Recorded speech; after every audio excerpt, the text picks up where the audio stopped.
نقی صاحب، ان دنوں نئے صوبوں کی جو بات ہو رہی ہے اسے آپ کس بنیاد پر سازش قرار دے رہے ہیں، اور اس کی بجائے مضبوط مقامی حکومتوں کی آپ جو بات کر رہے ہیں تو اس کے حق میں آپ کے پاس کیا دلائل ہیں؟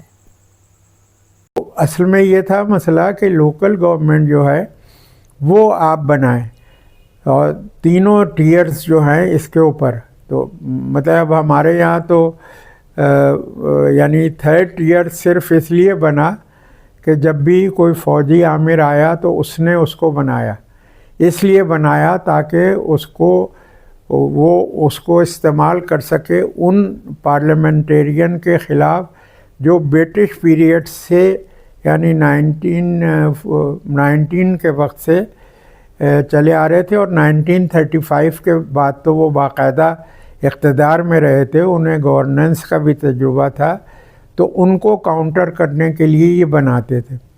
اور لوکل گورنمنٹ کو ان لوگوں نے کبھی نہیں بنایا کیونکہ اس سے شیئر کرنا پڑتا ہے۔ اس وقت جو ہے ہمارے ایک بہت فائنینس کے ایکسپرٹ ہوتے تھے، تو وہ ان سے میں نے پوچھا، اور میں تو کئی بیوروکریٹ جو عشرت حسین سے بھی پوچھا تھا کیونکہ اس کو میں جانتا تھا، تو عشرت سے میں نے پوچھا کہ یہ بتائیے کہ پاکستان بننے سے پہلے آپ لوگوں نے سوچا تھا کہ کس طریقے کی گورننس ہوگی پاکستان میں ایک آزاد ملک کے لیے، اور کلونیل آپ نے پورا پیٹرن وہ اڈاپٹ کر لیا؟ انہوں نے کہا نہیں، کچھ نہیں سوچا گیا تھا اس کا، ہمیں تو یہ یقینی نہیں تھا کہ ایسا ہوگا، تو ہم نے تو نہیں سوچا تھا، تو اور بھی کسی نے نہیں سوچا تھا۔ لیکن بہرحال یہ ضرورت تو تھی کہ آپ 3 ٹیئرز کا سسٹم چلائیں۔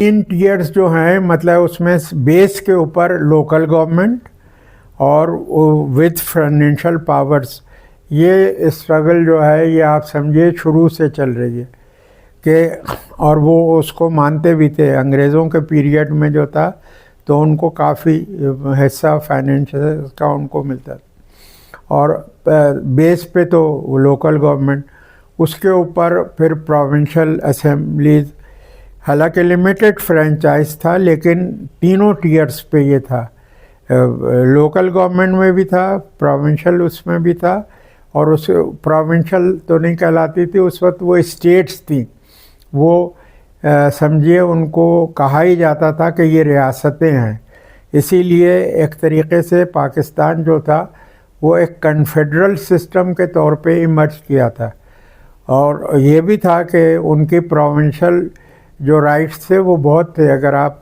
دیکھیں کہ یہاں پہ جو گورنمنٹ تھی پنجاب میں، چاہے وہ ان کی ہو یا بعد میں ممدوٹ کی ہو، تو ان کے پاس بہت پاورز تھیں to govern, including financial powers تھیں، اور پروونشل گورنمنٹ سے وہ ڈیوالو ہونے تھی نیچے، یعنی فیڈرل سے فیڈرل اسٹرکچر تھا، اگرچہ اس کو ابھی تک کوشش یہی کی جا رہی ہے کہ کسی طریقے سے یونٹری گورنمنٹ کر لی جائے، اور نیچے ایسے اسٹرکچرز ہوں کہ ان کو جس وقت چاہیں تو local how to control them, تو اس کا مقصد یہ ہوگا لوکل گورنمنٹ کا کہ گورنر بنے، لیفٹیننٹ گورنرز بنائے جائیں، اور چیف سیکریٹریز بنیں، اور ہر محکمے کا سیکریٹری ہو، اور بیوروکریسی کے تمام لائق اور نالائق جو ہیں وہ اس میں کھپا دیے جائیں، اور جو پالیٹکس میں ہینگرز آنا ہیں ان سب کو گورنر بنا دیا جائے۔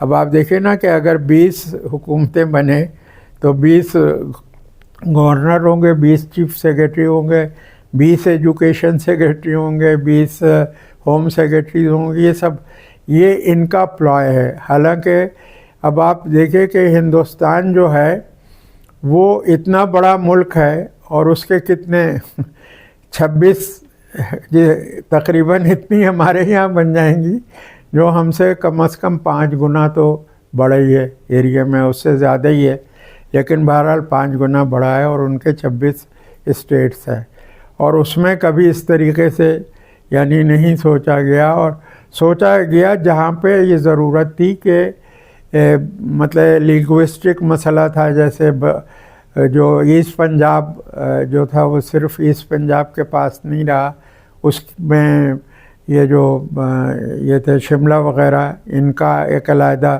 حصہ بنا دیا، اسی طریقے سے یو پی میں 3 پروونسز بنا دیے گئے، کیونکہ یو پی اکیلا، ابھی بھی جو یو پی ہے وہ پاکستان سے زیادہ اس کی ایریا بھی ہے اور پاپولیشن بھی ہے. اگر آپ بلوچستان کو نکال دیں تو پھر مطلب اس کا سب سے زیادہ وہ. تو ہمارے یہاں یہ تھا کہ بھئی آپ گورننس کو وہ کریں اور فیڈرل اسٹرکچر جو ہے اس کو اسٹرینتھن کریں. لوکل گورنمنٹ کی ضرورت ہے، لیکن لوکل گورنمنٹ کی ضرورت ہے، ڈسممبرمنٹ آف پروونسز کی ضرورت نہیں ہے. یہ تو ایکچولی ڈسممبرمنٹ آف پروونسز کر کے یہ کرنا چاہتے ہیں، اور اس میں اگر یہ آپ سمجھیں کہ اس سے کوئی اور وہ ہوگا تو اس میں پھر سب سے زیادہ ڈسٹرکٹ ظاہر ہے پنجاب میں ہوں گے، تو سب سے زیادہ اتھارٹی مطلب یہ ان کو اکیلے ہی شامل کر لیں گے فیڈرل جو بھی اسٹرکچر بنے گا تو اس کو. تو یہ ایک بہت خطرناک، بہت ہی نقصان دہ وہ ہے. اور ایکچولی مقصد اس کا ایک مقصد یہ بھی ہے کہ بلوچستان کو، سندھ کو، اور جو NWFP تھا جو اب خیبر پختونخوا ہے، اس کو ڈی سینٹرلائز کر کے اور کنٹرول کرنے کا مسئلہ ہے. کیونکہ ایز اسٹیٹس اور ایکول فیڈرل اسٹیٹ ہے تو ایکویلٹی آف اسٹیٹ ہے، چاہے آپ کی پاپولیشن کچھ بھی ہو، ایکویلٹی آف اسٹیٹس ہے. وہ جہاں تک ساورینٹی کا مسئلہ ہے تو ساورینٹی فیڈرل یونٹس میں آپ کی ڈسٹریبیوٹ ہوئی ہے. اگرچہ مطلب ہے کہ فیڈرل اسٹرکچر میں ظاہر ہے کہ سینٹر کا وہ ہے، لیکن it is not a unitary form of government. جبکہ یونٹری فارم انڈیا میں ہے، یونٹری فارم، لیکن وہ بھی فیڈرلائز ہو رہا ہے. اس میں مطلب باقاعدہ ابھی تک وہ اسٹرگلز ہیں کہ وہ ان کے رائٹس پروونسز جو ہیں اسٹیٹ گورنمنٹس وہ مانگ رہی ہیں. ہمارے یہاں اس کرنے کا مقصد یہ ہے کہ آپ اس کنٹرول کو مطلب لوکل لیول پہ لے جانا چاہتے ہیں. دیکھیے صاحب، انہوں نے سیاست دانوں نے جیسے 18ویں ترمیم کی ہے جو بڑا ایک مائل سٹون ہے پاکستان کی آئینی تاریخ میں، تو یہ جو سیاسی حکومتیں ہیں، یہ جو سویلین سیٹ اپ ہے، یہ کیوں نہیں بلدیاتی نظام کو مضبوط کرتے؟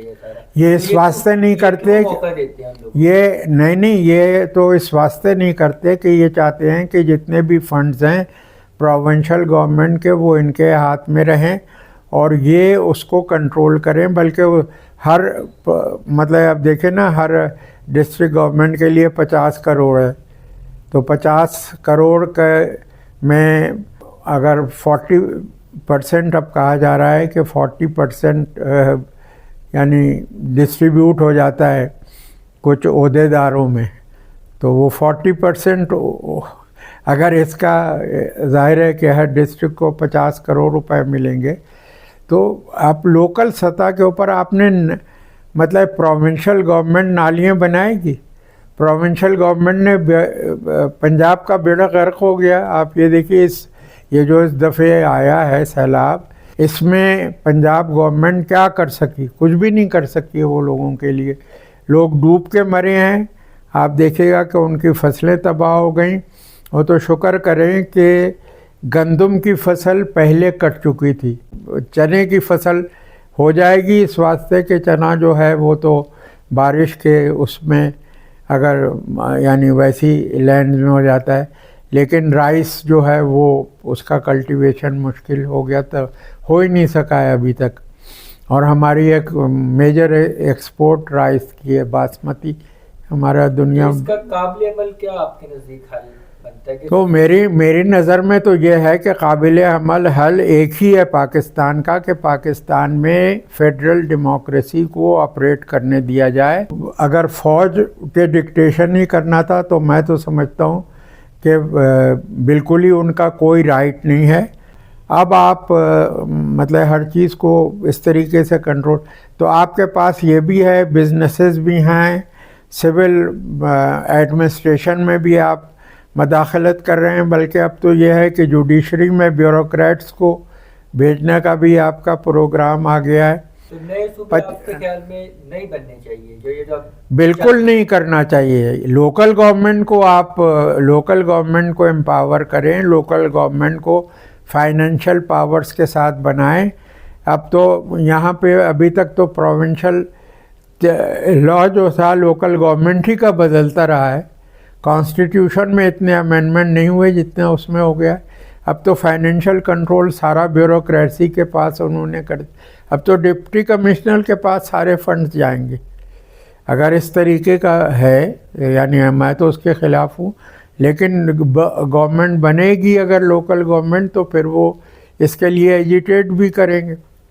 لیکن ابھی جو انہوں نے لا لوکل گورنمنٹ کا پہلے بنایا تھا اس میں تو یہ تھا کہ ڈپٹی کمشنر کے پاس تو پریکٹیکلی یہ چاہتے ہیں کہ ایک ہینگرز آن کی سارے ملک میں ہینگرز آن کی وہ ہو جائے وہ ان کو ظاہر ہے کہ جس کو کہتے ہیں نا تھوڑا تھوڑا چارہ ڈال دیا جائے گا اور وہ سب ان کے کنٹرول میں آ جائیں. لیکن یہ پاکستان کو فردر ڈسمینٹل کرنے کی طرف لے جائے گا. لیکن اب آپ نے ٹوٹلی تو آپ کے پاس ہے کنٹرول, تو آپ ہی اس کے ذمہ دار ہیں.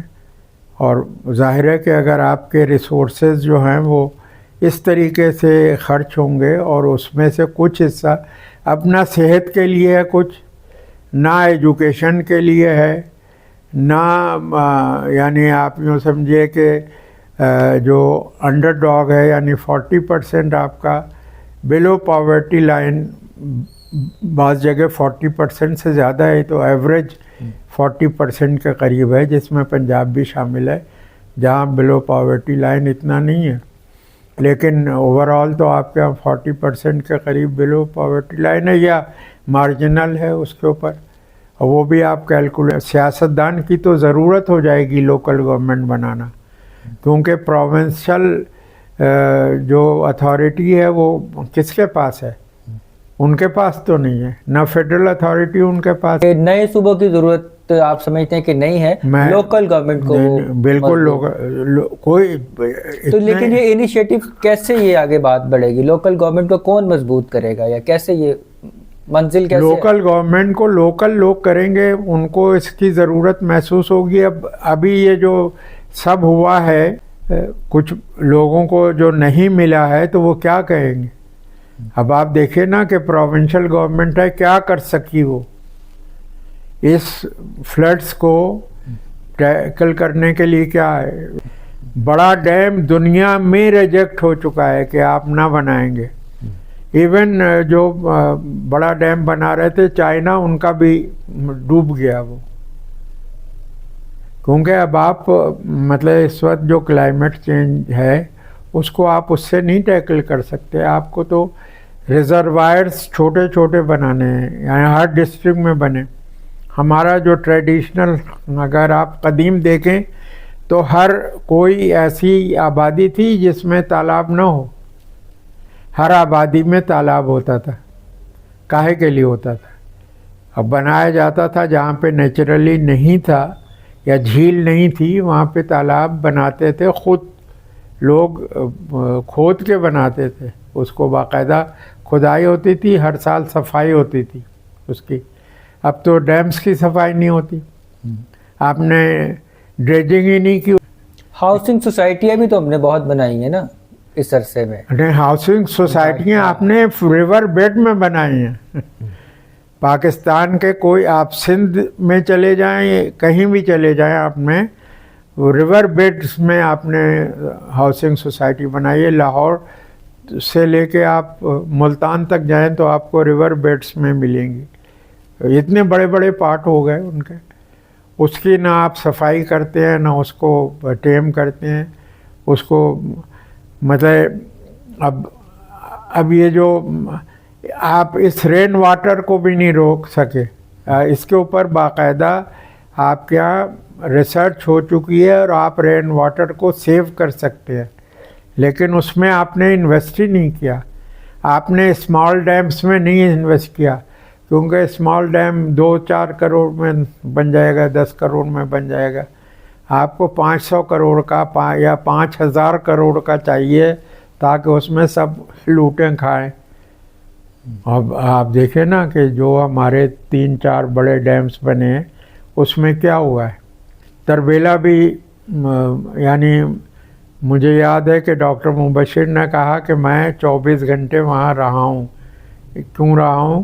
اس لیے کہ وہ ہلنے لگا تھا، اور اگر وہ ہوتا تو پاکستان کا سارا علاقہ ڈوب جاتا.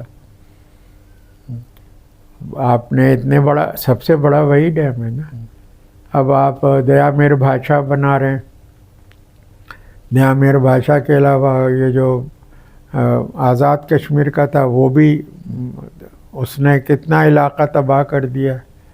کیونکہ آپ مطلب نیچر کے خلاف اس طریقے سے اول تو یعنی آپ آنیسٹلی اس کو بھی ایگزیکیوٹ نہیں کرتے. انگریزوں کے زمانے میں یعنی برٹش پیریڈ میں یہ تھا کہ 4% جو ہے کمیشن کھایا جائے. اب ہمارے یہاں 40% کمیشن کھایا جا رہا ہے، تو کیسے کام چلے گا؟ وہ تھے کہ 4% وہ مانتے تھے کہ اس میں سے ہو جائے وہ، اور اب 40% ہو گیا. اب وہ 40% ہو گیا. ان کے لیے تو ظاہر ہے کہ فیسلٹی ہے، کیونکہ ان کے تمام لوگ ایڈجسٹ ہو جائیں گے. یہ پارلیمنٹ بنا لی ہے جو ربر اسٹیمپ پارلیمنٹ ہے اور جعلی ہے. وہ میجورٹی اس کے پاس جو بنائی ہے وہ فارم 47 کی میجورٹی ہے. اس سے آپ یہ پاس کرائیں گے تو اس کی یعنی لیگل مورل حیثیت تو نہیں ہے. پاکستان کو جب توڑا گیا 70 میں الیکشن ہوا. اب آپ یہ دیکھیے کہ ہم تو اس وقت ہیں کہ کہا گیا تھا کہ 48 میں کانسٹیٹیوشن جو ہے ہم بنانا شروع کریں گے، 50 میں الیکشن کریں گے. 50 میں نہیں ہوا.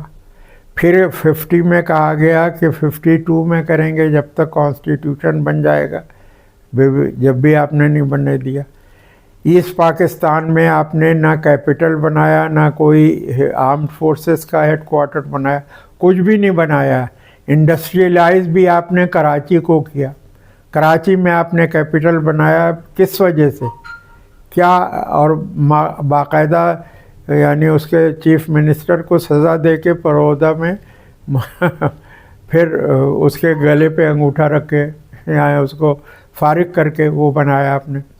تو آپ نے مشرقی پاکستان توڑا، اور مشرقی پاکستان کو توڑنے کا جب یہ 70 کا الیکشن ہوا، اتنی بیچ میں اگر آپ دیکھیں تو پھر 56 میں آپ نے یہ 54 میں شروع ہو گیا تھا، کیونکہ 54 بھی الیکشن ایئر تھا جس سال آپ نے ان کو شامل کر لیا کیبنٹ میں، چیف صاحب کو یعنی ایوب خان کو.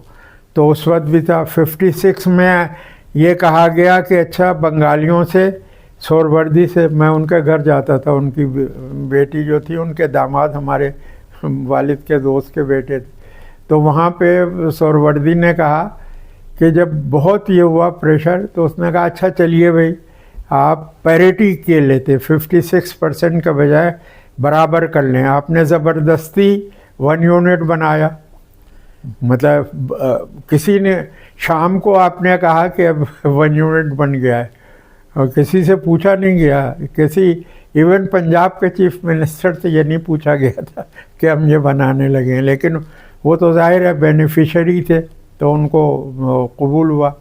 دولتانہ خود ہی یہ کہتے تھے. تو بہرحال آپ نے بنا لیا.